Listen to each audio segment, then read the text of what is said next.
Hi అండి అందరికీ welcome to శ్రీవైన్ blogs. నేను మీ వెనిలాని. మేము తిరుపతికి వెళ్తున్నాము. కాచిగూడ నుంచి తమిళనాడుకి వెళ్ళేట ఎగ్మోర్ ఎక్స్ప్రెస్.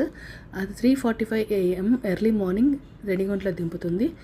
రేణిగుంటలో దిగిపోయాం. మేము ఫ్రెష్ అయిపోయి మేము ఇంకా అలిపిరికి స్టార్ట్ అయిపోతాం బస్లో. అలిపిరిలో లగేజ్ పెట్టేసి మేము కొబ్బరికాయ కొట్టి అక్కడ కర్పూరం వెలిగించేసుకొని ఇంకా మేము నడకలో మేము బయలుదేరుతున్నాము. 1000 స్టెప్స్ అయ్యాక మేము రెస్ట్ తీసుకున్నాము. దారిలో దుప్పిలు కనిపించాయి అండ్ ఫొటోస్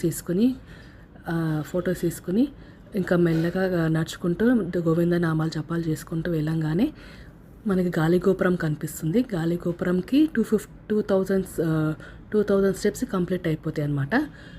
గాలిగోపురం లోపటి నుంచి వెళ్ళిపోతే మనకి టిఫిన్ స్టాల్స్ కనిపిస్తుంది, మనకి కొబ్బరి బొండాలు అమ్ముతారు.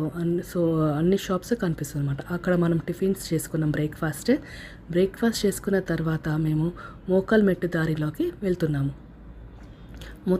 మోకాల్మెట్టు దారిలోకి వెళ్ళి కంప్లీట్ అయిపోయింది. మొత్తం 3550 స్టెప్స్ కంప్లీట్ అయిపోయింది.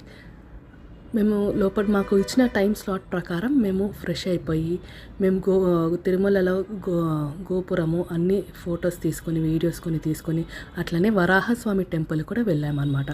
వరాహస్వామి టెంపుల్కి వెళ్ళిపోయి మాకు దర్శనం కూడా బాగా జరిగింది. మాకు ఏమంత ప్రాబ్లం ఏమి అనిపించలేదు. మాకు అట్లా రష్ ఉంది కానీ చాలా అంత ప్రాబ్లం అనిపించలేదు. టైం స్లాట్ ప్రకారమే కాబట్టి ఈజీగా వెళ్ళిపోయామాట.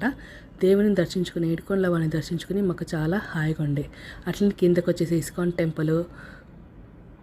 ఇస్కాన్ కృష్ణ మందిరంకి వెళ్ళాము. తర్వాత శ్రీనివాస మంగాపురంకి వెళ్ళాము.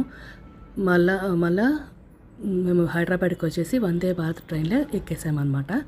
సో నా వీడియో కనుక నచ్చినట్టయితే like, share, subscribe to my video.